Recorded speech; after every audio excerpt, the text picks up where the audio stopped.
Welcome to what's going to be a new section on the channel, and I don't know what I'm going to call it yet. It's going to be something like reclaiming a dead garden 1 hour at a time or something like that.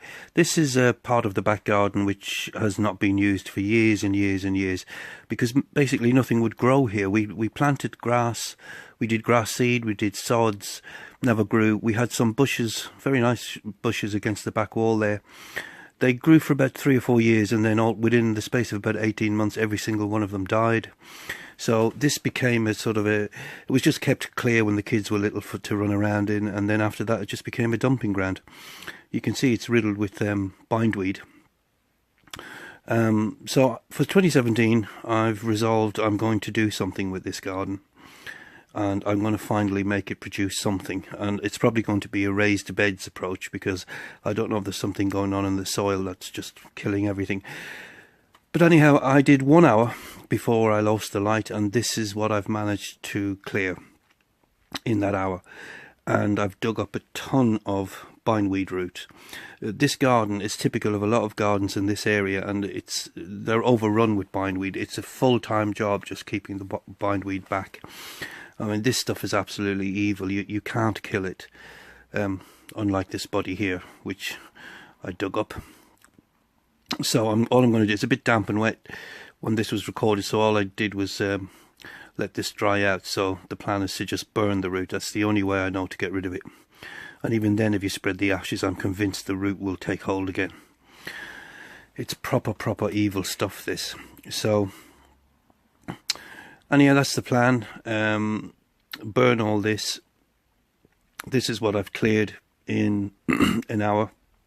I've dug up some paving stones there, which I'd completely forgotten were on the garden. And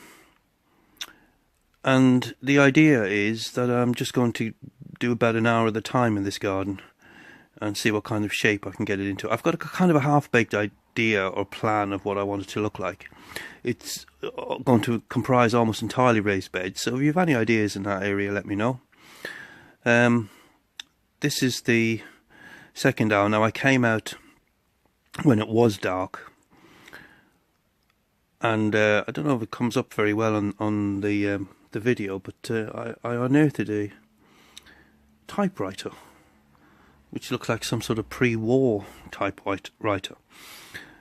This garden, when we moved in here first, I actually unearthed well, I had a vegetable patch up at the top of the garden, and I unearthed the remains of an Anderson shelter. That was just a quick shot of our neighbour's tree. You'll see it better in the light, but they've created a huge problem for this part of the garden, because it's now almost in permanent shade, because they've never kept the eucalyptus bush that they were growing as a bush. They just allowed it to grow into a massive tree.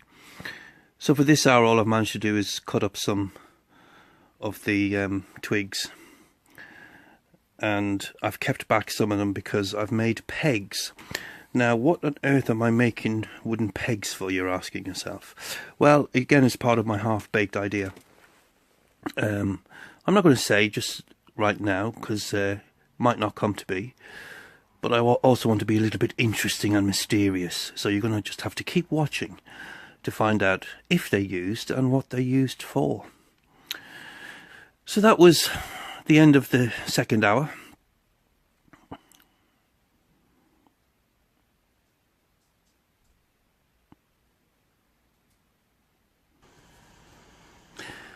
And this is the third hour. I've managed to cut down the 2 bushes we had growing, which were the only things that managed to grow. I've cut them back a bit, did a little bit more cutting and tidying, although you wouldn't know by looking at it. And that's a better shot of that massive bush that they've allowed to get out of control, which is now basically a tree. So that's it. I'll keep you updated. This is part 1 of whatever I'm going to call it. And I'm just going to run the series through the next couple of months, and we'll see what kind of shape the garden ends up in. Thanks for watching.